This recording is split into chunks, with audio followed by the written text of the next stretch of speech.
आपको जानकर हैरानी होगी कि राजस्थान के चित्तौड़गढ़ जिले में स्थित सांवरिया सेठ जी के मंदिर में हर महीने दान भंडार से निकली रुपयों की राशि 10 करोड़ से ऊपर निकल जाती है। सेठों के सेठ सांवरिया सेठ के दरबार में हर दिन हजारों भक्त अपनी अर्जी लगाने और दर्शन करने आते हैं। व्यापार जगत में सांवरिया सेठ जी को लोग अपना बिजनेस पार्टनर बनाते हैं और वे जो भी कमाते हैं उसका कुछ हिस्सा सेठ जी को देकर जाते हैं। और जो खाली हाथ यहाँ सांवरिया सेठ जी के पास आता है उसे सेठ जी खाली हाथ नहीं जाने देते हैं, उसकी झोली भर देते हैं। तो दोस्तों, अगर आप भी यहाँ पर आना चाहते हैं तो मैं आपको इस वीडियो में बताऊंगा कि आप भी सांवरिया सेठ जी के दर्शन करने कैसे आ सकते हैं, सिर्फ एक दिन में आप कैसे घूम सकते हैं, आपका टोटल कितना खर्चा होगा और खाने पीने से लेकर रहने तक की कंप्लीट इन्फॉर्मेशन आपको इस वीडियो में मिलेगी। साथ ही मैं आपको एक ऐसे ऐप के बारे में बताने जा रहा हूँ जो पवित्र मंदिरों की जानकारी देने के साथ साथ घर बैठे आपके नाम और गोत्र के साथ पूजा करवाने में मदद करता है और उसके बाद आप प्रसाद भी अपने घर पर प्राप्त कर सकते हैं। यह है उत्सव ऐप जो 100% ट्रस्टेड है और आज आपके पास में एक विशेष अवसर भी है। आप मेरे डिस्क्रिप्शन में दिए गए लिंक के माध्यम से अभी शनि शिंगणापुर मंदिर में तिल तेल अभिषेक बुक कर सकते हैं। उत्सव ऐप के द्वारा 2 लाख से अधिक भक्तों ने पूजा बुक की है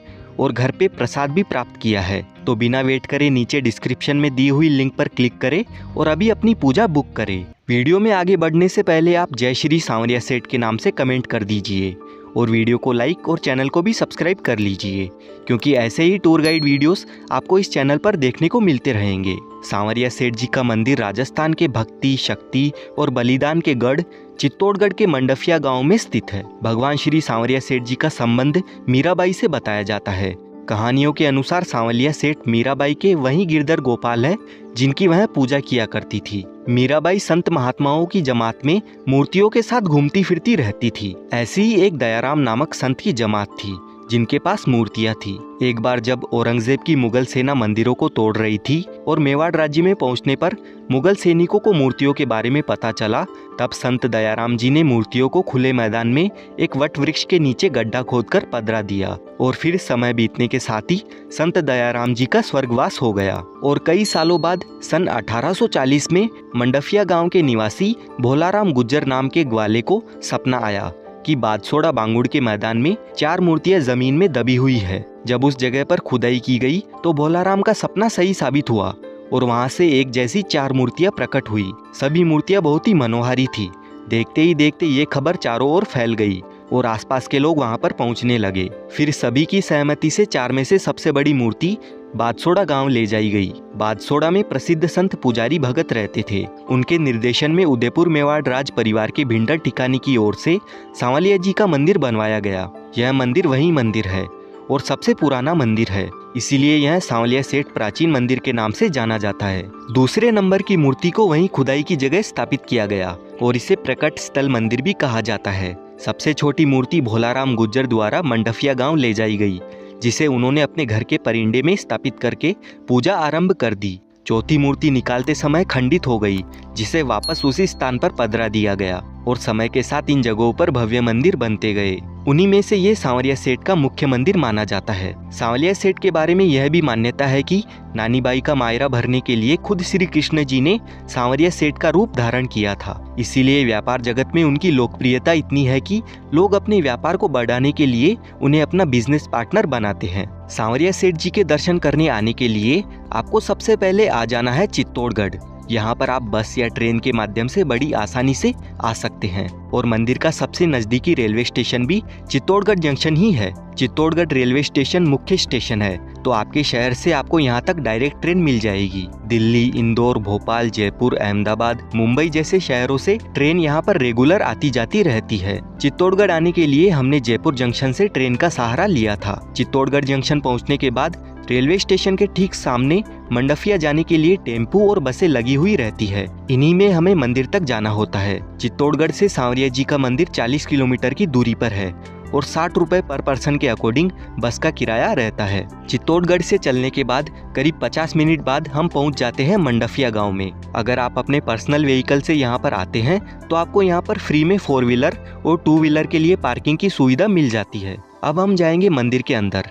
दोस्तों, एक ज़रूरी बात मैं आपको बता दूं, मंदिर के अंदर किसी भी प्रकार की पूजन सामग्री जैसे फूल, प्रसाद अगरबत्ती, नारियल जैसी पूजा सामग्री ले जाना बिल्कुल मना है। तो आप मंदिर में दर्शन करने के लिए खाली हाथ ही जाइए। मंदिर के इस वाले प्रवेश द्वार से एंट्री लेते ही आपको सांवरिया सेठ जी का भव्य और बहुत ही प्यारा मंदिर दिखने लग जाता है। मंदिर ट्रस्ट की ओर से यहाँ पर आने वाले भक्तों के लिए काफी अच्छी सुविधाएं प्रदान की जाती है और मंदिर के खुलने और बंद होने की टाइमिंग सुबह 5:30 बजे से 12 बजे तक, फिर 2:30 बजे से रात के 11:30 बजे तक दर्शनों के लिए मंदिर खुला रहता है। हर महीने इस मंदिर में 10 लाख लोग आते हैं, तो काफ़ी ज़्यादा भीड़ होने की वजह से हमें आधे से 1 घंटे तक लाइन में लगकर इंतज़ार करना पड़ता है। इसी बीच सांवरिया सेठ जी और खाटू श्याम जी के जयकारों के साथ समय का तो ख्याल ही नहीं रहता है और हम धीरे धीरे करते हुए पूरे भक्ति भाव में लीन मंदिर के अंदर प्रवेश कर लेते हैं। जैसे ही आपकी नज़रें सांवरिया सेठ जी से मिलती है, आपके सारे दुख दर्द चुटकियों में गायब हो जाते हैं। अगर आप सच्चे दिल से मंदिर में आते हैं तो मानो आप कुछ देर के लिए अलग ही दुनिया में पहुंच जाते हैं और हमारे दर्शन बहुत ही सुंदर तरीके से हो जाते हैं। मंदिर से बाहर आते ही लेफ्ट साइड में आपको आ जाना है। यहाँ पर 2 मंदिर बने हुए हैं। पहला शिव जी का मंदिर है जो कि सेठ जी के मंदिर के तलघर में स्थित है। भोलेनाथ के मंदिर में दर्शन करने के बाद हम दर्शन करते हैं श्री आमलिया बाऊ जी के। बड़े से इमली के पेड़ के नीचे यह चबूतरा बना हुआ है। कहा जाता है कि सांवरिया सेठ जी के दर्शन हो जाने के बाद आपको आमलिया बाऊ जी के दर्शन करना भी जरूरी होता है, तभी आपकी मनोकामनाएं पूरी होती है। इसीलिए आप भी यहाँ पर परिक्रमा जरूर लगाना। यहाँ पर हम कुछ देर रुककर और थोड़ी बहुत फोटोज खिंचवाकर मंदिर से बाहर की ओर आ जाते हैं। मंदिर के अंदर जाकर दर्शन करके बाहर आने तक हमें पूरे 1 घंटे का टाइम लग गया था, क्योंकि सुबह हम 7:30 बजे ही मंदिर में पहुंच गए थे। हो सकता है आपको ज्यादा या कम समय भी लगे। वैसे भी मंदिर की व्यवस्था को देखते हुए तो दर्शन करने में मेरे हिसाब से ज्यादा टाइम तो नहीं लगता है। यहाँ पर श्री सांवलिया जी मंदिर मंडल द्वारा संचालित प्रसाद काउंटर से आप प्रसाद के तौर पर 40 रुपए में लड्डू, 30 रुपए में मठड़ी, 250 रुपए में सागर और 100 रुपए प्रति नग से मैसूर खरीदकर अपने घर के लिए ले जा सकते हैं। यहाँ पर भी आपको प्रसाद खरीदने के लिए लाइन में लगकर थोड़ा बहुत वेट करना पड़ सकता है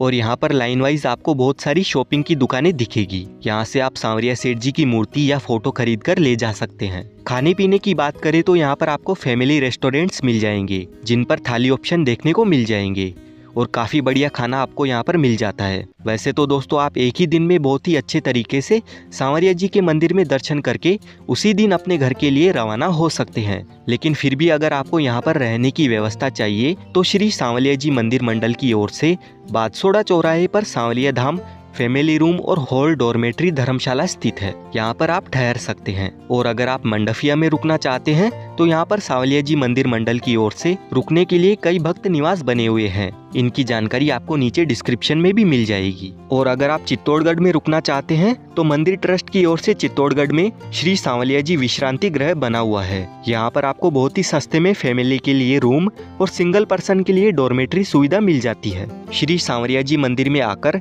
दर्शन करने पर हमारा टोटल खर्चा मात्र 500 रुपए पर पर्सन के अकॉर्डिंग आता है, जिसमें 120 रुपए बस का किराया, 150 रुपए का खाना पीना, बाकी के रुपए आप ट्रेन टिकट में जोड़ लीजिए। हमारी श्री सांवलिया जी मंदिर की यात्रा यहीं पर समाप्त होती है। अगर घर बैठे आप पूजा करवाना चाहते हैं तो उत्सव ऐप डाउनलोड करके अभी पूजा बुक करवाएं। वीडियो अच्छा लगा है तो वीडियो को लाइक करें और अपने दोस्तों के साथ शेयर जरूर कीजिए।